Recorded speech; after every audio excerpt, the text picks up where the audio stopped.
नमस्ते विद्यार्थियों, आप सबको यहाँ देखकर खुशी हुई। क्या हम आज के सत्र की शुरुआत एक खेल से करें? मुझे 7 विद्यार्थी चाहिए जो खिलाड़ी बनकर 7 रेफरी और एक टाइम कीपर। आपको 7 चक्र बनाने हैं जो आसपास हो पर एक दूसरे से जुड़े हुए ना हो। इस चित्र में दिखाया गया है कि ये चक्र कैसे बनाना है।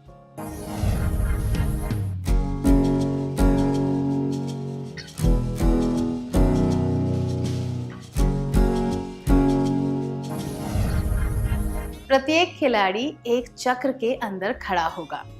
सबको एक एक गेंद दी जाएगी। खिलाड़ी को 60 सेकंड के लिए हथेली से वह गेंद हवा में उछालते रहना है। वह किसी दूसरे चक्र में नहीं गिरनी चाहिए। खेल की शुरुआत में सबके पास 60 अंक होंगे। अगर गेंद आपके ही चक्र में गिरी तो 5 अंक घट जाएंगे। अगर गेंद चक्र के बाहर गिरी तो 10 अंक कटेंगे और गेंद किसी और के चक्र में गिरी तो वह खिलाड़ी खेल से बाहर हो जाएगा। प्रत्येक खिलाड़ी के लिए एक रेफरी होगा जो उस खिलाड़ी पर नजर रखेगा। उदाहरण के लिए खिलाड़ी अ पर नजर रखने के लिए रेफरी अ होगा। टाइम कीपर खेल शुरू और खत्म करने का टाइम बताएगा। क्या आप खेल के नियम समझ गए? क्या हम खेल शुरू करें?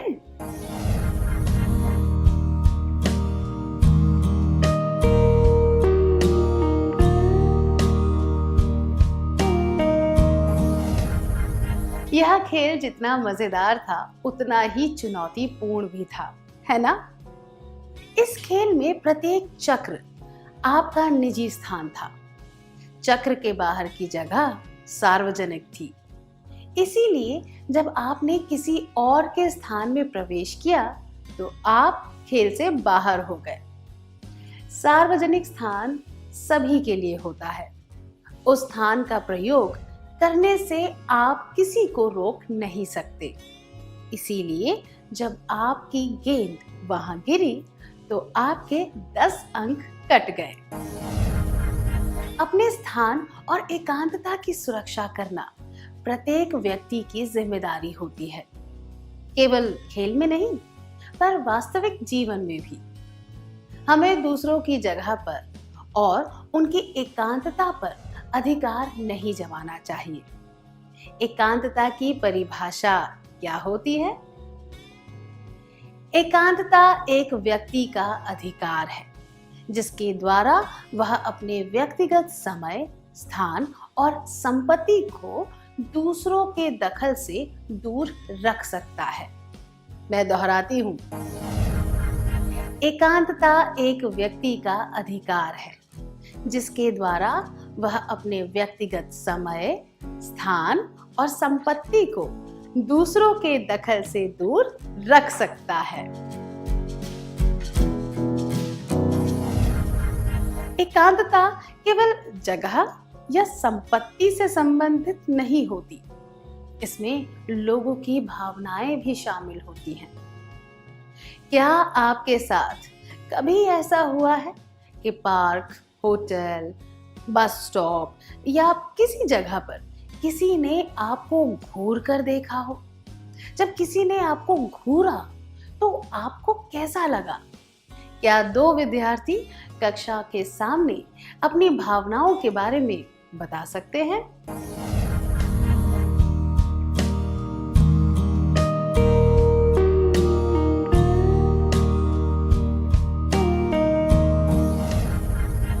अपनी भावनाओं के बारे में खुलकर बताने के लिए धन्यवाद। जब आप खाना खा रहे थे और कोई आपको घूरता रहा था तो आपको बहुत अजीब लगा होगा। दूसरे शब्दों में कहे तो वह व्यक्ति आपकी एकांतता में दखल दे रहा था। क्या किसी को ऐसा करना चाहिए? बिल्कुल भी नहीं। हर व्यक्ति अपने आसपास एक व्यक्तिगत जगह महसूस करता है। जो उसे आरामदायक लगती है। बहुत ही करीबी रिश्तों को भी उस जगह में दखल देने की इजाजत नहीं होती। वह वांछनीय है कि किसी के भी दखल के बिना वह व्यक्ति अपनी जगह में सुरक्षित महसूस कर सके। यह तभी संभव है जब हम दूसरों की एकांतता का आदर करें। हम जानते हैं कि चाहे कोई भी व्यक्ति हो, उसका आदर करना चाहिए। किसी की एकांतता में दखल देने का अर्थ है उस व्यक्ति से उसका आदर छीनना। हम दूसरों की एकांतता का आदर कैसे कर सकते हैं, इसके बारे में हम आज इस सत्र में सीखेंगे। अब इस परिस्थिति पर ध्यान दीजिए। विभिन्न देशों की मुद्राओं के बारे में कला एक प्रोजेक्ट कर रही थी। उसने सोचा कि प्रोजेक्ट में कुछ पुराने सिक्के और नोट दर्शाना अच्छा रहेगा। उसे याद आया कि उसकी बहन लीला के पास विभिन्न देशों के पुराने सिक्के और नोट हैं। लीला एक सप्ताह के लिए एनसीसी कैंप में गई हुई थी। कला ने स्कूल में दिखाने के लिए उसके नोट और सिक्के ले लिए। जब लीला लौटकर आई तो यह जानकर उसे बहुत गुस्सा आया। क्या कला ने सही किया था?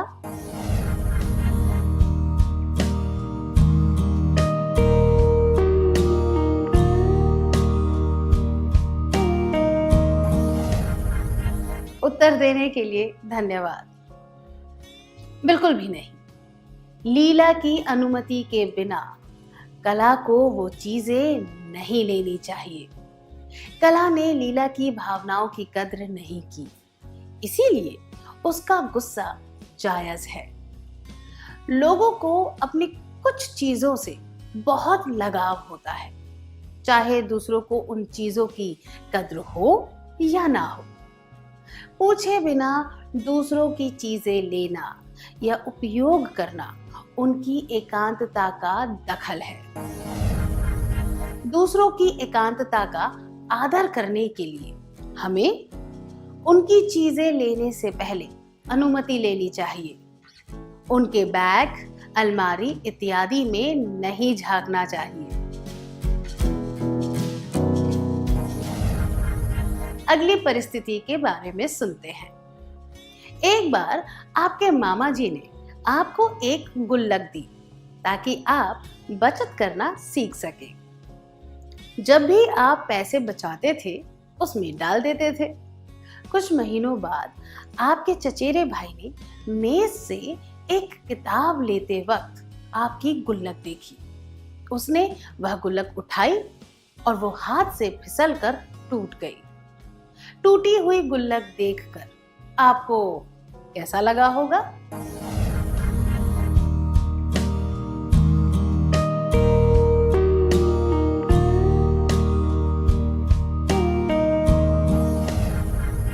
आपको दुख हुआ होगा कि आपके मामा जी ने जो तोहफा दिया था वह टूट गया। भले ही आपके भाई ने उसे जानबूझकर नहीं तोड़ा था, पर आपको बुरा लगा होगा। कल्पना कीजिए कि अगर उसने आपसे अनुमति लेकर गुल्लक देखी होती और फिर वो फिसलकर गिर जाती तो आपको उतना दुख नहीं होता, है ना? आपको दुख इसीलिए हुआ था क्योंकि आपके भाई ने आपकी एकांतता में दखल दिया। चलिए अब इस परिस्थिति पर ध्यान देते हैं। अगर दरवाजा अंदर से बंद ना हो तो जया कमरे में जाने से पहले खटखटाती नहीं है। इसके बारे में आपका क्या विचार है?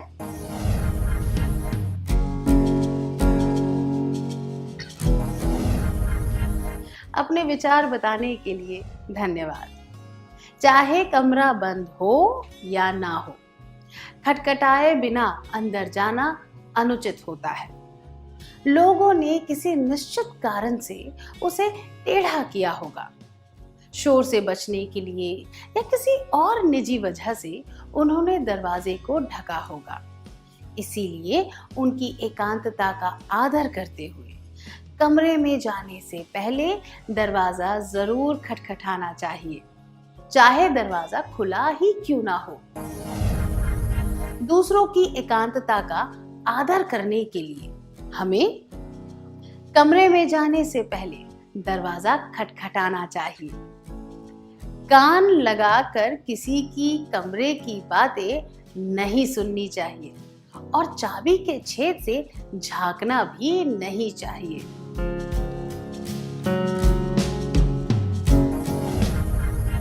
अब इस परिस्थिति पर ध्यान दीजिए। रघु और उसका पड़ोसी बहुत अच्छे मित्र हैं। उसने रघु से कहा कि वह कॉलोनी में बने डाक के डिब्बे से उसकी डाक ले आए। डाक में एक पोस्ट कार्ड भी था। रघु खुद को रोक नहीं पाया और उसने पोस्ट कार्ड पढ़ लिया। क्या रघु को पोस्ट कार्ड पढ़ना चाहिए था? मैं चाहती हूं कि 4 विद्यार्थी आगे आकर इस विषय पर चर्चा करें। 2 विद्यार्थी रघु के समर्थन में बात करेंगे और 2 विद्यार्थी उसका विरोध करते हुए अपनी बात कहेंगे।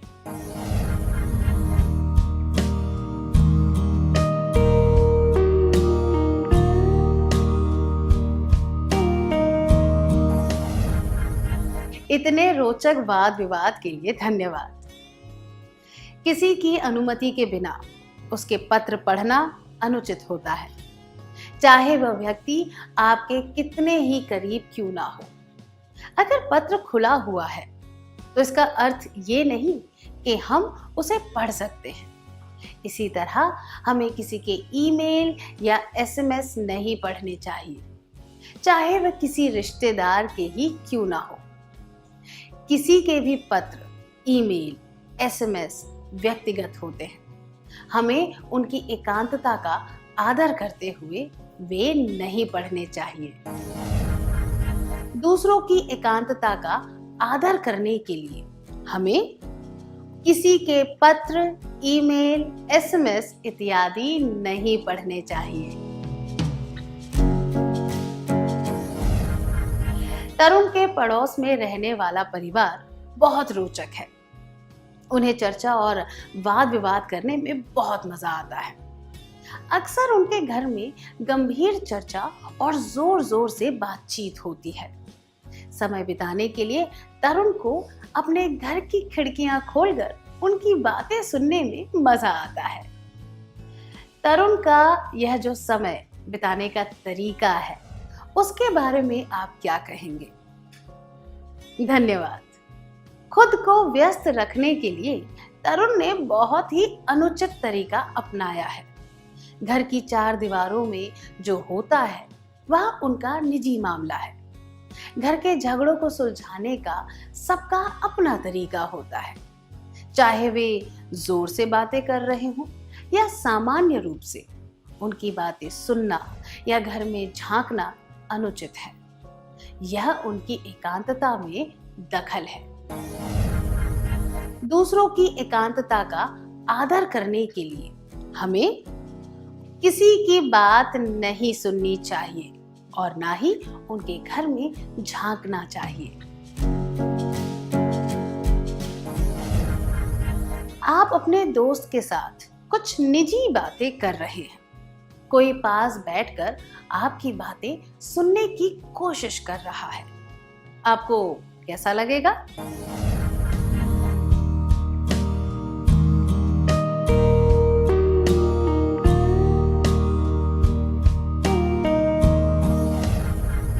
धन्यवाद। अगर आपके साथ कोई ऐसा करे तो पहले आपको गुस्सा आएगा और आप चिढ़ जाएंगे। चलिए इस परिस्थिति पर ध्यान देते हैं। जब फोन की घंटी बजी तब कंचन घर में थी। उसने फोन उठाया तो 2 व्यक्तियों के बात करने की आवाज आ रही थी।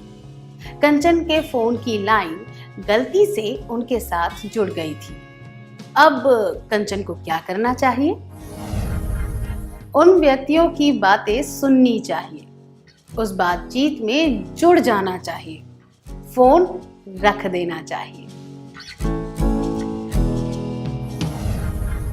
उसे फोन रख देना चाहिए ताकि उनकी बातें सुनाई ना दे। उनकी बातें सुनने का अर्थ है ताका झांकी करना और एकांतता में दखल देना।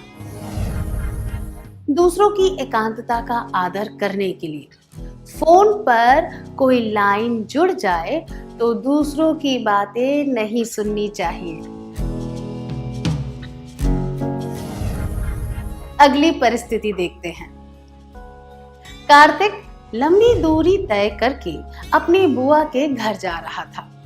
उसके साथ बैठे यात्री को लगा कि वह अकेला महसूस कर रहा है, इसीलिए वह पूरे सफर में उससे बातें करता रहा। वह उसकी यात्रा का उद्देश्य, परिवार के सदस्यों की बातें इत्यादि पूछता रहा। कार्तिक को गुस्सा आने लगा। क्या दो विद्यार्थी इस परिस्थिति का अभिनय करके दिखा सकते हैं?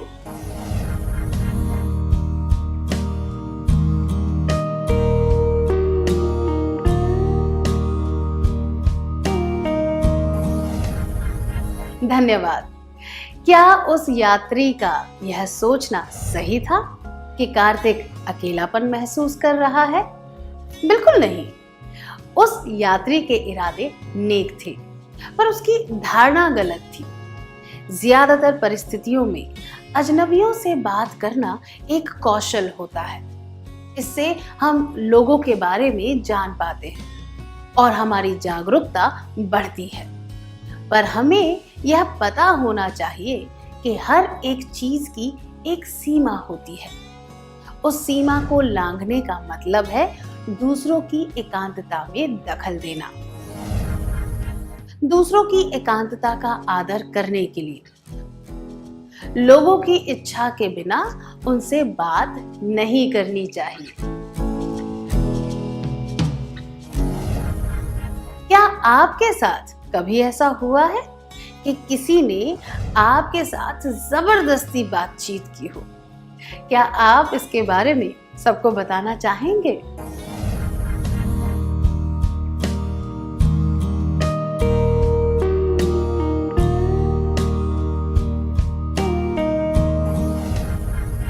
अपने अनुभव के बारे में बताने के लिए धन्यवाद। जब किसी ने आपकी एकांतता का आदर ना करके जबरदस्ती बात की, तब आप बहुत चिढ़ गए होंगे। क्या हम यह पता लगा सकते हैं कि कोई हमारे साथ बातचीत करना चाहता है या नहीं? हम ऐसी परिस्थिति से कैसे बच सकते हैं? हमें किन संकेतों पर ध्यान देना चाहिए? कुछ लोग शर्मीले और शांति प्रिय होते हैं। वे आम लोगों की तुलना में कम बात करते हैं। जब कोई व्यक्ति निरंतर प्रयास के बाद भी एक या दो शब्दों में उत्तर दे और कम से कम बातचीत करे, तो हमें समझ जाना चाहिए कि वह वार्तालाप नहीं करना चाहता। यह एक संकेत है जो हमें बताता है कि वह व्यक्ति एकांत चाहता है। कुछ लोग सटीक और स्पष्ट तरीके से ही यह बताकर वार्तालाप खत्म कर देते हैं, पर हमें यह समझना चाहिए कि सब लोग स्पष्ट रूप से यह नहीं कह पाते। हमें और भी संकेतों पर ध्यान देना चाहिए, जैसे कि उबासी लेना, बार बार हिलना डुलना, किसी काम में जुटने का प्रयास करना इत्यादि। जब ऐसा कोई संकेत मिले तो हमें उस व्यक्ति को अकेला छोड़ देना चाहिए। इन छोटे छोटे संकेतों पर ध्यान देकर हमें उन्हें अकेला छोड़ देना चाहिए। जो व्यक्ति बातचीत नहीं करना चाहता, उसके संकेत: एक दो शब्दों में जवाब देना। 2, स्पष्ट रूप से यह बताना कि वह बात नहीं करना चाहता। 3, उबासी लेना। 4, बार बार हिलना डुलना। 5, किसी काम में जुटे रहने का प्रयास करना। 6, बात पर ध्यान न देना। क्या अब हम एक क्रियाकलाप करें? पंकज पार्क में अपने दोस्त का इंतजार कर रहा था। उसके पास एक और व्यक्ति बैठा था। वह हाल ही में हुए एक क्रिकेट मैच के बारे में बात करने लगा। पंकज को खेलकूद में बिल्कुल भी दिलचस्पी नहीं थी। पंकज वहां से उठकर नहीं जा सकता था और उस बातचीत को भी सहन नहीं कर सकता था। अपने हाव भाव के द्वारा पंकज को यह दर्शाना है कि वह वार्तालाप नहीं करना चाहता। क्या दो विद्यार्थी इस परिस्थिति का अभिनय करके दिखा सकते हैं?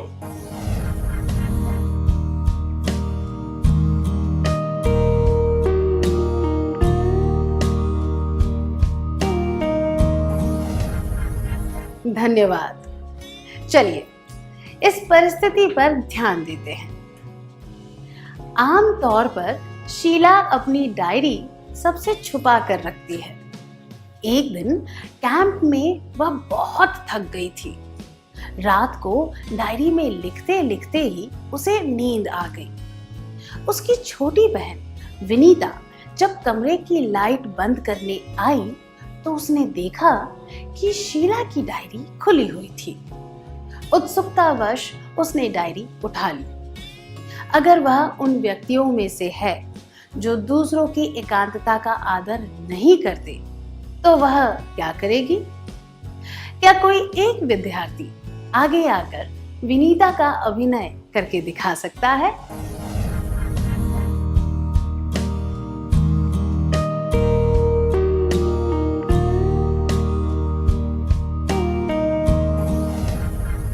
बहुत बढ़िया, धन्यवाद। विनीता यह नहीं जानती कि किसी की डायरी पढ़ना अनुचित है, इसीलिए उत्सुकतावश वह डायरी को पढ़ सकती है। शीला की एक बड़ी बहन है सुनीता। वह जानती है कि किसी की एकांतता में दखल नहीं देना चाहिए।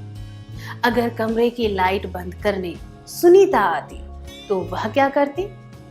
क्या कोई दूसरा विद्यार्थी आगे आकर इस दृश्य का अभिनय कर सकता है?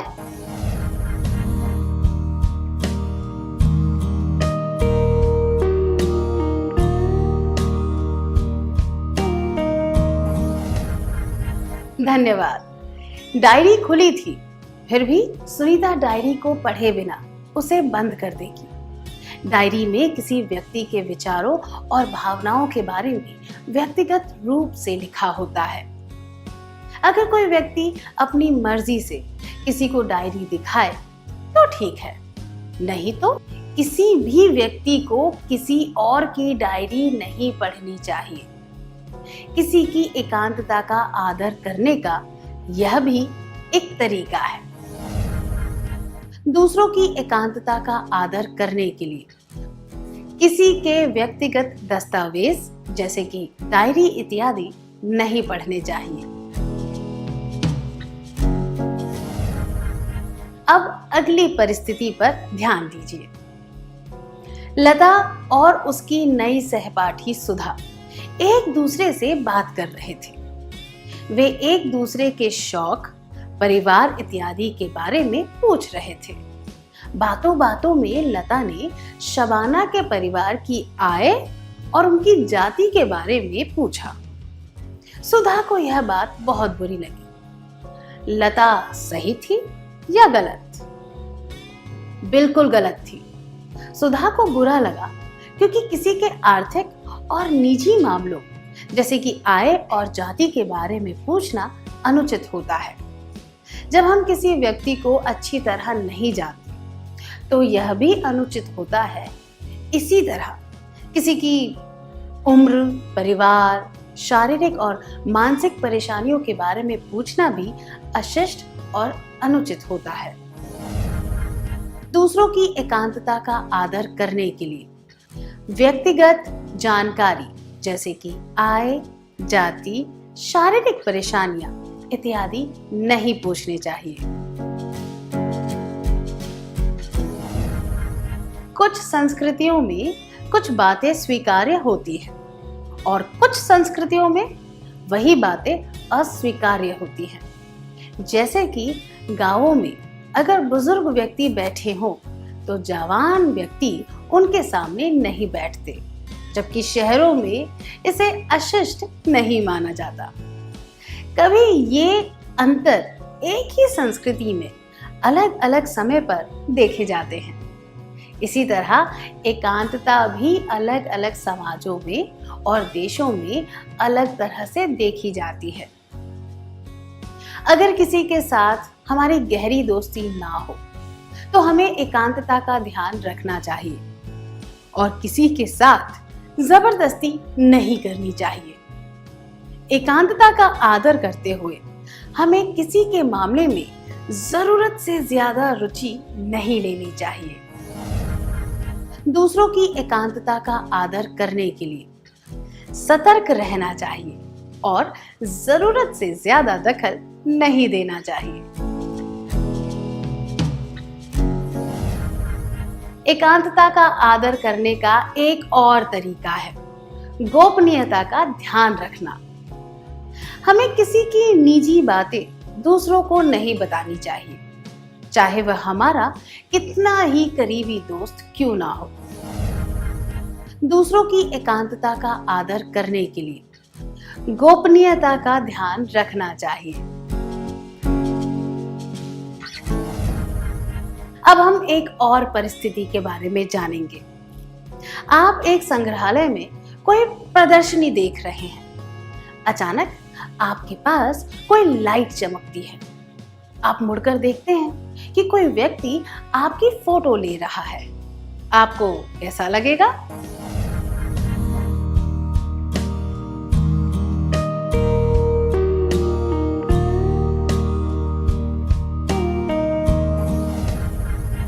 धन्यवाद। अगर आप उन व्यक्तियों में से हैं जो अपनी एकांतता को बहुत ध्यान से रखते हैं, तो आपको यह बात बहुत बुरी लगेगी। आपकी तरह सोचने वाले किसी और व्यक्ति को भी यह बात उतनी ही बुरी लगेगी।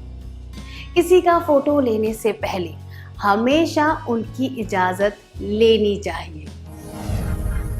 दूसरों की एकांतता का आदर करने के लिए किसी का फोटो लेने से पहले हमेशा उनकी इजाजत लेनी चाहिए।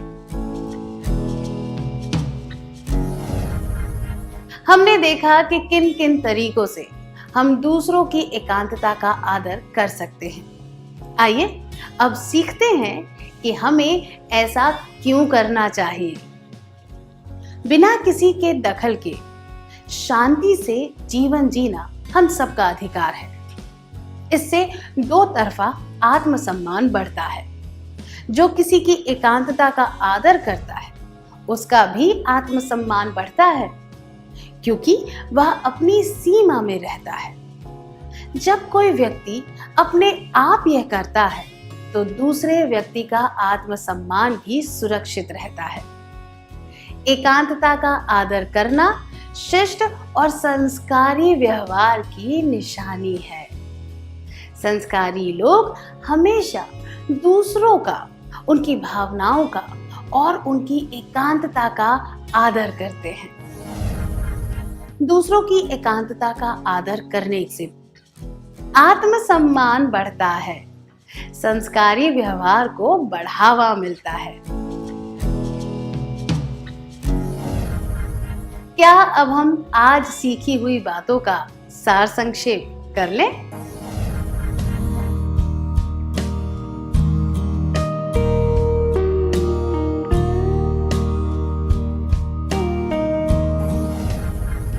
दूसरों की एकांतता का आदर करने के लिए फोन पर कोई लाइन जुड़ जाए तो दूसरों की बातें नहीं सुननी चाहिए। लोगों की इच्छा के बिना उनसे बात नहीं करनी चाहिए। किसी के व्यक्तिगत दस्तावेज जैसे कि डायरी इत्यादि नहीं पढ़ने चाहिए। व्यक्तिगत जानकारी जैसे कि आय, जाति, शारीरिक परेशानियां इत्यादि नहीं पूछनी चाहिए। सतर्क रहना चाहिए और जरूरत से ज्यादा दखल नहीं देना चाहिए। गोपनीयता का ध्यान रखना चाहिए। किसी का फोटो लेने से पहले हमेशा उनकी इजाजत लेनी चाहिए। दूसरों की एकांतता का आदर करने से आत्मसम्मान बढ़ता है, संस्कारी व्यवहार को बढ़ावा मिलता है। इतनी अच्छी तरह सार संक्षेप करने के लिए धन्यवाद।